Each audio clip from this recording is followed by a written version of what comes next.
Hi everyone, it's Niamh here and welcome to my art journaling channel. Today I'm playing with a new stamp set from Darkroom Doors called the Be Bold stamps, and I just love these because the images of the girls are just so funky. So they're really sort of strong, fierce looking women, and I had so many ideas of what I wanted to use them for. So I've just stamped out a few onto some white card using my archival ink and cutting them out. This is me being slightly organised.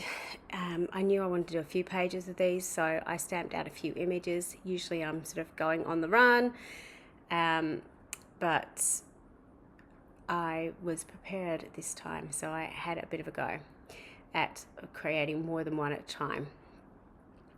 In my little 6x6 journal, I am just painting up a bit of a background. So because I have the black and white images, I want to have something really colourful in the background. This is the page that obviously had some colour on it already, and I'm just adding some more. So straight acrylic paint over the top. You can see how opaque the paints are and how well they stand out against each other. I'm doing sort of little patches of colour in 3 places, and just making sure that when I'm putting the paint on, I'm putting it up to the edge of the other colours and sort of working around hopefully where it's a little bit dry, so I'm not blending colours, so to speak. If I've got any excess paint, I tend to put out a tiny little bit of paint, but you can see with the turquoise I had quite a lot. I got a bit heavy handed with it, so I just painted it onto the next page, and that's another background for me to use another day. So I really like having pages like that. It takes away the fear of the white page, which I really enjoy.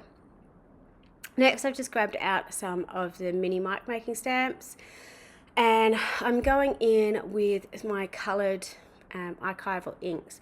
So this is something I really like to do to sort of blend the colours together a little bit. I use the similar colours that I have used on my page. So I'm using oranges and pinks and blues and so on. And instead of doing mic making with my paint pens, I'm just using the stamps to do the mic making as well. So really, really randomly, no rhyme or reason, overlapping colours. You can sort of see here it looks a little bit muddy. But when you sort of see the close-up, you'll see the individual colours sort of stand out and move against each other. So you get that sort of pattern play building up in the background. And obviously, because it is a background, I'm not too concerned with, it being too busy, because you can always calm it down. Remembering that I've got a very stark black and white image that I am going to be sticking over the top as well. So that's going to help control that a little bit. The other way to do that is to stencil over the top as well. So because I've got so much colour on the page, to help control that a little bit, I'm going in with some white stenciling over the top and adding some white space to it. And I find for me that the easiest way for me to add white space, because for me to try and do it in the first place, I find really difficult. So I tend to go in and use it as my last layer. One thing you will find with stenciling over the archival coloured inks in particular is, because the archival inks are oil-based, the colour will rise to the top. So you will actually see some of that colour coming through the white, which I personally like how that works, but some may not like that. So just be aware, if it really bugs you, you might need to do, an extra layer of paint over the top, just to seal that coloured stamping underneath the white paint.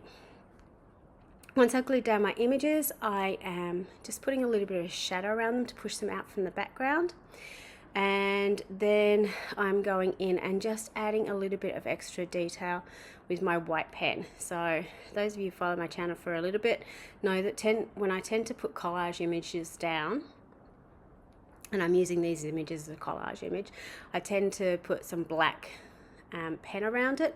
In this case, obviously because they're black images, I'm putting a white pen around it. So it's kind of the same principle. So the white pen just helps me to add in, a little bit more light into the hair, pull out the lapels of her jacket and so on. Finally, what I'm going to do is to stamp on my quote. So again, with this stamp set, it's got some awesome quotes in it. Now, I don't tend to stamp directly into this journal very often because it is actually quite textured. So I'm going to have to go in with my black pen over the top just to fill in any bits that didn't transfer over the way I wanted them to. So to combat that, if you didn't want to do this bit, you could maybe stamp onto some tissue paper and then glue that down, and that sort of melts into the background. Or you could just stamp onto white card and have it sort of stand out slightly separately, but I wanted to sort of blend into the background a little bit. The final thing that's sort of going in and doing is popping on some colour onto my figures, both with the eyes, so I put in turquoise eyes, and some cheek colour. I'm also going in with my white pen and doing a little bit of drop shadow on my words, again to pull them out from the background a little bit and to sharpen up the letters. I did start with just the bold words, fearless and limited, but then I decided to go back in and do it for all the letters, just to help push it out from the background somewhat. So after I've done that, I'm just having a bit of think, is it finished, is it not? Do I need to add anything else to it? I decided that I wanted a little bit more black on my page. So in the background, I didn't have any black to balance up those images from the foreground. So I just want to add a little bit in, and again add to the mark making somewhat. And you can see that sort of filling in that border area around my words, so they're not necessarily floating in midair as much. Finally, to finish off, I'm putting in a little bit of splatter, and I find splatter sort of helps to tie everything together a little bit. It's one of those things that it's random, but it's random in a way that it goes over everything. You can't really choose where it's going, so it ends up sort of blending everything together a little bit. Just because it is obviously a little bit wet, I'm going in and drying it off, adding a little bit of orange. So with the choice of what I choose to splatter in the background, I tend to go for colours I've already used. So I used a little bit of the ocean, I used a little bit of the orange, because those are two colours I had in the background. So here you can see all those layers of stamping and stenciling, stamping with different colours and then having the black over the top, how the white sort of helps pop it out, and how that splatter over the top helps again blend all that mark making together. So lots and lots of fun playing with lots of rainbow colours and using some stamps in a different way to layer up and make an interesting background. So I hope you had fun or have fun having a go with this. You can use any stamps you've got.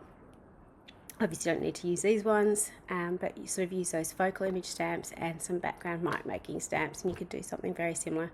Thanks for watching. Until next time, bye for now.